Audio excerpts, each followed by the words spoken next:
Tugu Proklamasi Vlog. Hai guys, selamat datang kembali ke channel kami. Hari ini itu kita ada di Taman Proklamasi. Aku Devina Dan aku Alisha. Nah, emang ini Taman Proklamasi ini emang kenapa sih bersejarah? Apa yang terjadi di sini? Nah, jadi sebenarnya di Taman Proklamasi ini dibacakannya teks proklamasi yang menandai kemerdekaan Indonesia. Oh gitu. Terus ini 3 monumen apa aja? Nah, 3 monumen ini akan kami bahas di video kami, so stay tune ya. Tapi sebelum kita ke monumen, dengar-dengar ini dulu bukan taman. Benar banget. Jadi dulu ini adalah rumah Insinyur Soekarno yang menjadi tempat dibacakannya teks proklamasi yang menandai kemerdekaan Indonesia. Tepatnya dibacakan di teras rumahnya di bagian depan. Nah, rumah Insinyur Soekarno ini terletak di Jalan Pegangsaan Timur nomor 56. Jalan Pegangsaan Timur itu sudah diubah namanya menjadi Jalan Proklamasi. Jadi, lokasi Taman Proklamasi ini adalah Jalan Proklamasi nomor 10. Ngomong-ngomong, ini kenapa harus dibuat jadi taman ya? Menurut aku sih tuh untuk menghargai tempat ini, soalnya ini kan juga bersejarah ya, dan ini juga tempat yang tadi kamu bilang tuh menandai kemerdekaan Indonesia. Jadi sekarang jadi taman yang sampai sekarang tuh masih dirawat dengan baik. Oke, tanpa berlama-lama lagi, langsung kita ke Tugu Proklamasinya. Let's go.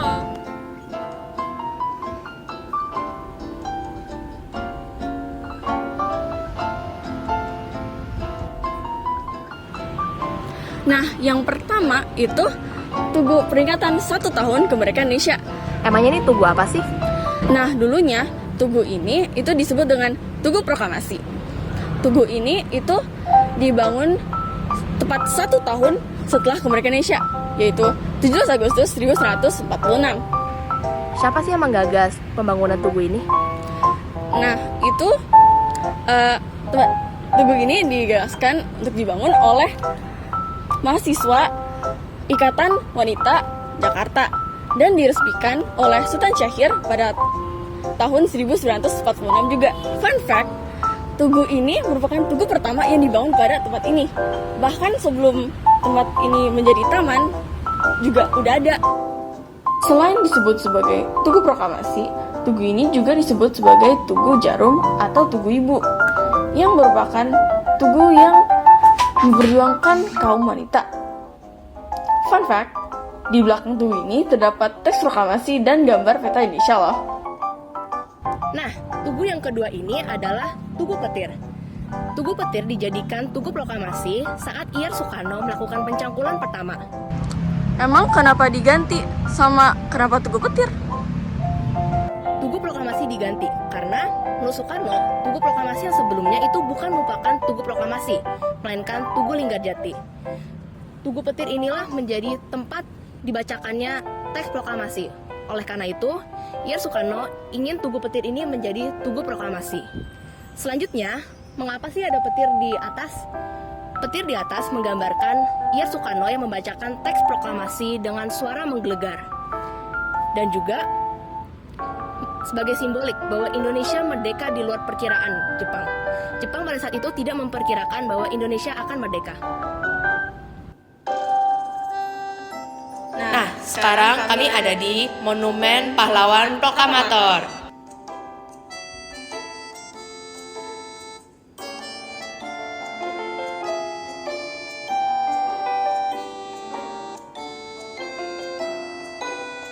Nah, pada monumen ini terdapat beberapa filosofi nih. Yang pertama adalah filosofi mengenai tinggi dari kedua patung pahlawannya. Pertama, kita lihat patung Insinyur Soekarno dulu nih. Nah, patung ini memiliki ketinggian 46 meter sesuai dengan usianya saat sedang membaca teks proklamasi. Hal ini juga sama dengan patung Muhammad Hatta yang pada waktu itu beliau berumur 43 tahun. Di belakang patung terdapat 17 jalur dengan tinggi 8 meter dan 45 gelombang yang melambangkan tanggal kemerdekaan Indonesia. 17 jalur yang menjadi tanggalnya, tinggi 8 meter yang menjadi bulannya, dan 45 gelombang yang menjadi tahun kemerdekaan Indonesia. terakhir adalah teks proklamasi yang terukir di batu. Pada teks proklamasi tersebut, tertulis tanggal 17 Agustus 1905. Kenapa tahun 1905? Ini dikarenakan tahunnya ditulis sesuai dengan tahun Jepang pada saat itu, yaitu tahun 1905.